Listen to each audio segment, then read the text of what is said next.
and I popped open TikTok, and this video was the first video that popped up for me. The And first I video. watched it. The daily breakdown. The subtitle up top is what initially caught my attention, and I watched the video, the whole minute through, and I looked at the comments, and I was just like, wow, you know. I was just like, I'm at a loss for words. So I'm gonna go ahead and mute up, and you can tell me, what you think about, what you saw in this video and in the comment section. Like I told you, brother, I'm not phased, unfortunately. I understand the what social media has done to, I'm gonna just say predominantly our women. I think all women have like that dose of like they want to have that fantasy life and that lifestyle of just kind of luxury and plush. And she said she wants to get her hair done every week, her nails done every week, fresh nails, fresh face, and all this. And it sounds nice, but yeah, I think entitlement, and then the echo chambers that I think a lot of these women find themselves in. Girls like this don't really get to face the reality a lot of men do, as far as the entitlement factor. No, men don't get to look at the opposite gender or anybody to say like, oh, they're going to take care of me, or I should be put up somewhere. She can say like, I'm expecting a scammer to come rescue me. Men have no rescuer. There's no this. We learned early we got to get that shit ourselves, our mind, our hands, our feet dirty, whatever we got to do to get it to succeed. We kind of get that dose of reality pretty early, especially by our 20s. I feel so. Uh, I don't know. It's honestly unfortunate, but it's gonna be a bitter pill she'll have to swallow eventually. I'm curious to know, what are your thoughts on her saying that she's supposed to be with the scammers in the high rises. She didn't say that she's supposed to be with an executive at a corporation. She didn't say that she's supposed to be with a CEO somewhere. She didn't say that she's supposed to be with a honorable, hardworking man that earns legal money, pays taxes, is going to treat her well, is going to make her life easier, going Hmm. to be an asset to her. She said that she's supposed to be with the scammers in the Yeah. high rises. So I'm just curious, what are your thoughts on her saying that? Like I said in the comments to this, yeah, I know. I don't say I know a lot. I know like two, three scammers, or they used to scam. They don't do it no more. It's kind of like the phase they went through. But scamming's kind of up and down. Like it's not what women think it is, where you just constantly get that bag and you get to go in the club and waste drinks and pour them out on the floor in a competition like that video. It's not always like that. But as far as what she thinks and why she thinks that way, scammers are like the lower tier underneath the entertainers. So like underneath the rappers and the NBA players and all them, that's where the scammers are. So they're like a little bit more attainable, where they can get that lifestyle of the top earners. So that's why she's desiring them. She's of course she's not going to want a man that has a budget and pays taxes, and he has to wait till Friday or next Friday for his check to clear, and then they gotta ration what they can and budget from that paycheck. I get it. It's not ideal for her. So, I mean, I hear what you just said. You saying that it's not ideal for her. Yeah. Do you think that the average man, especially like the average black man, especially an average earning black man, Mm. not super villain, not noble, an average earning, a man that's, let's say, he make between 40 and $45,000 before taxes and deductions if he has any. Do you think that man is ideal for a lot of women today, even women that are in that same socioeconomic bracket? Not at all. I think, unfortunately, average is a death sentence today for both men and women. I think it just, I guess I'll kind of explain that a little bit better. So, an average earning man is a death sentence for a woman, because it's like you're not going to be able to provide a lifestyle for her. You're not going to be able to take her out. Like she just said, she wants her hair done like every week, her nails done, lashes. She wants that weekly. She wants to be in a high rise. A lot of women, I would say majority of women want that.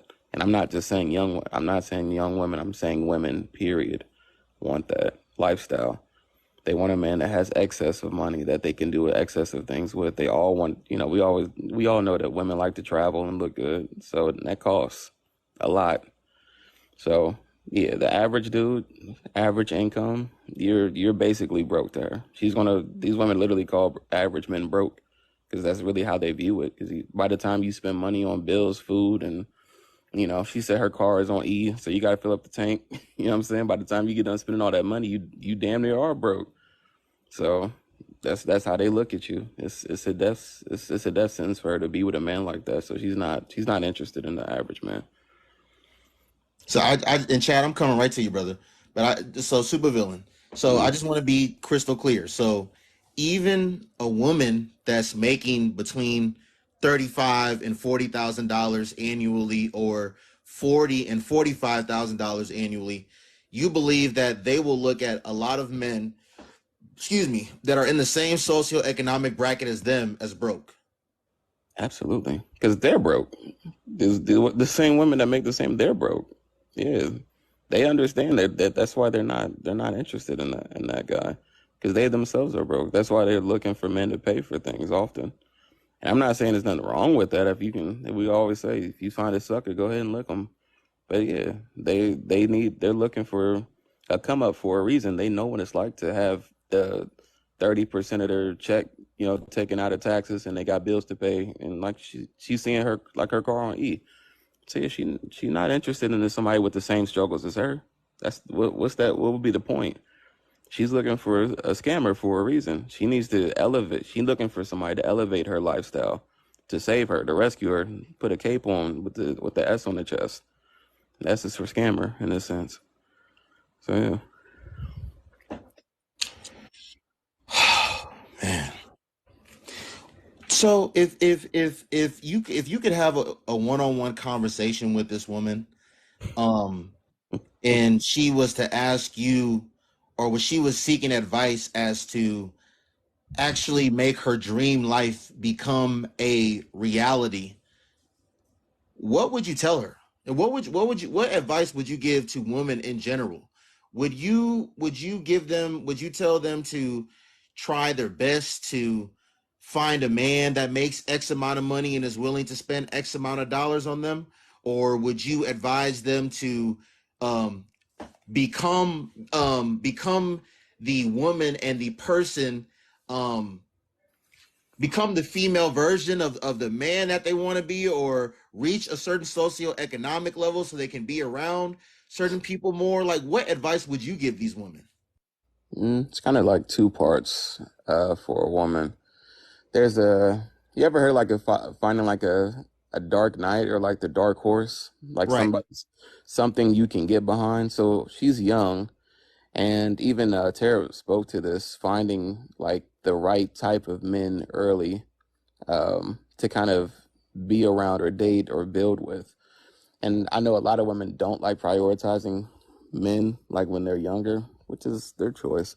But you asked me my advice, so continuing. Um, I think it would be in her best interest to find a partner that has the character traits of somebody that desires to earn more, become more, that's intelligent, that's driven. And of course, you're going to build and find his stride in life.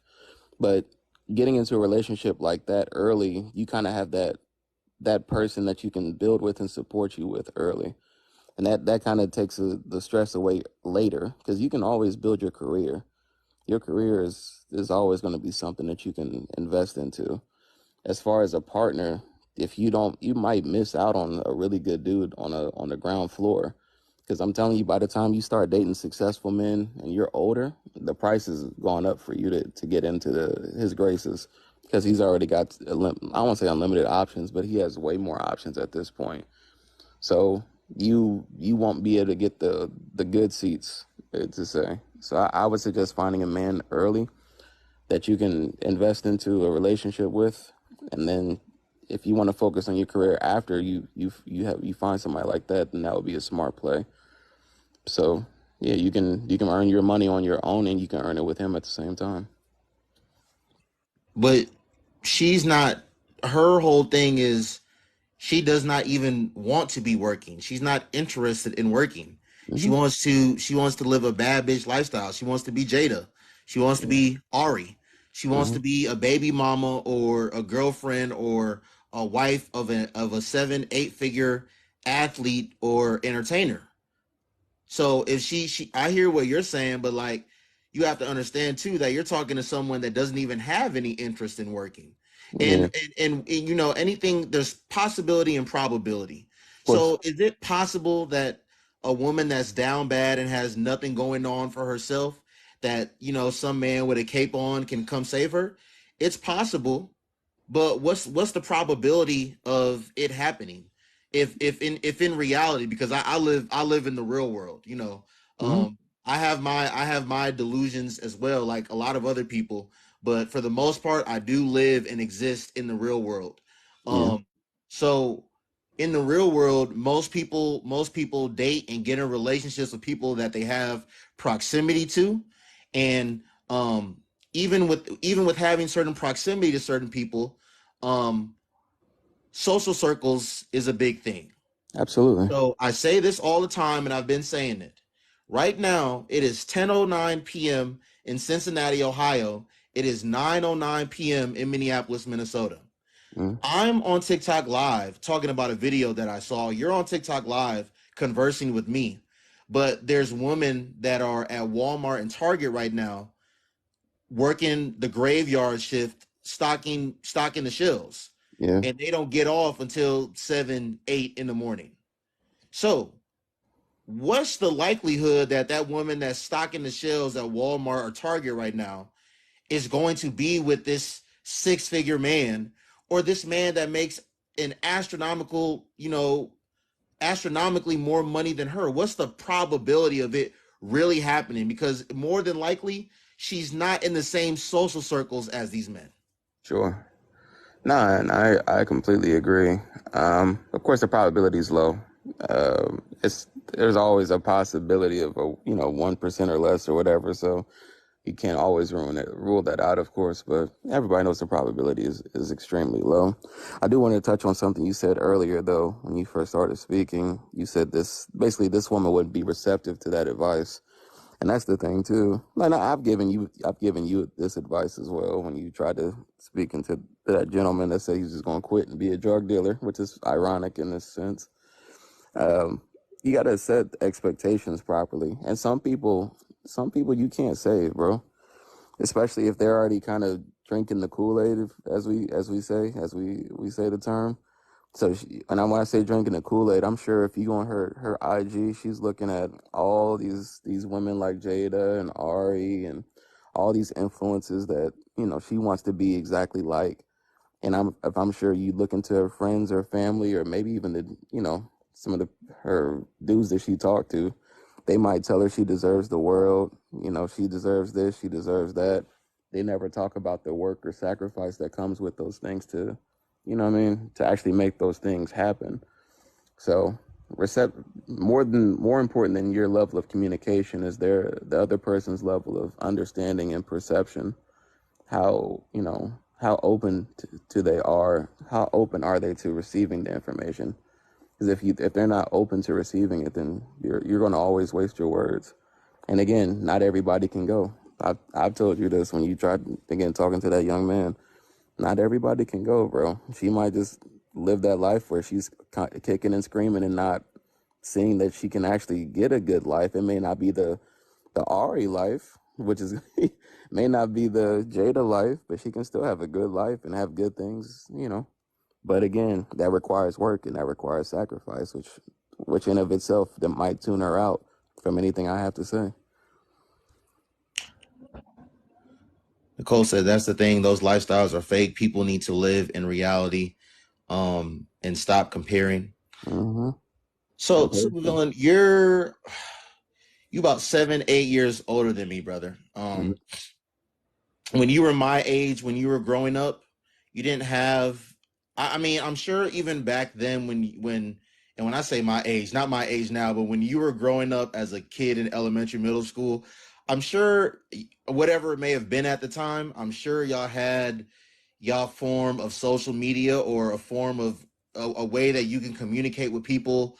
Um, girls specifically, like around the MySpace. world and things of that nature. But I mean, MySpace. okay, yeah, because when I was in like, we was on MySpace first Mm-hmm. in elementary school, and then in middle school we went to Facebook, and then Twitter was a thing. I don't have Twitter or Facebook, but Yeah. um and now you have Instagram, you have TikTok. The point that I'm trying to make is in 2023, um there are not only so many different platforms for people to communicate with people all across the world, but for people also to see how people are either living or portraying their life to be. You know, I could Noble can post what he's eating for breakfast, and Supervillain in Cincinnati, Ohio can see it. Mm-hmm. Nicole in Alabama can see it. Um, so the I say all that to say, Mm-hmm.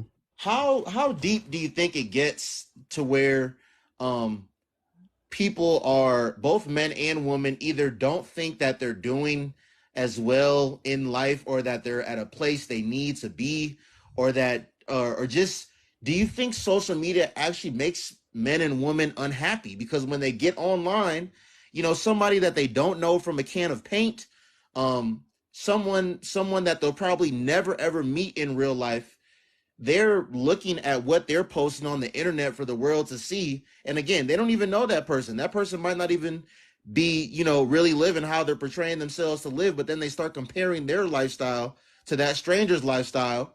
Mm-hmm. And now they start wanting things that it gets to the point where they start wanting things that they never even wanted before. So Facts. like, what is your whole take on all that? Yeah, I mean, you touched on it as far as just the comparison. Nicole also spoke to it in the comments. Oh, hey, Nicole. Hey Like, y'all. yeah. So comparison is the thief of joy. Everybody will tell you that.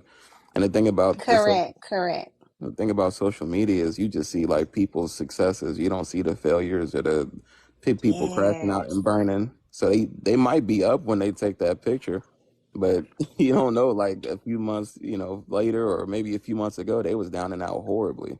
You don't you all you see is the success when you see on their timeline. They're not going to show you them, down and out or down bad. So yeah, and they've also have I think they had like statistics showing like people are more depressed now than ever, even though we have so much, to be thankful for, in my opinion, like the internet, technology, social media. We can network and communicate easier. We have a lot more things going for us, like on paper as a society. But if you look at statistics, things are in the worst spot. And also, I don't know if you noticed, Noble, they because we always talk about the red pillars or the incellers and all this. Like statistically, I just found this out like I want to say like a week or two ago, when what was it? What's the dating website? Tinder. When Tinder was introduced, they said like the number of men having sex went down, like decreased drastically. Like the number of men overall that were actually in having sex dropped drastically because women are now having more options to get those top men that they find the most attractive or the most beautiful or whatever their situation is. So they stopped messing with the average dudes because now they have more options and more, basically the hypergamy kicked in even more to date those really good looking dudes, if that makes sense. So yeah, I think men are pressured financially, and I think women are pressured uh, physically as far as their beauty. So dudes think they got to have that paper early. They got to, have a nice car, a nice crib, making, six figures at 22. And then women are pressured to have, big butts, tight waist, all this stuff at 22 as well. And beautiful face, flawless face, and beautiful teeth, and perfect, like, you know what I mean? So everybody's that could, I think that alone can trigger depression in both people. Just comparing themselves to everything they see on social media and wanting to be accepted, because who doesn't want to be accepted?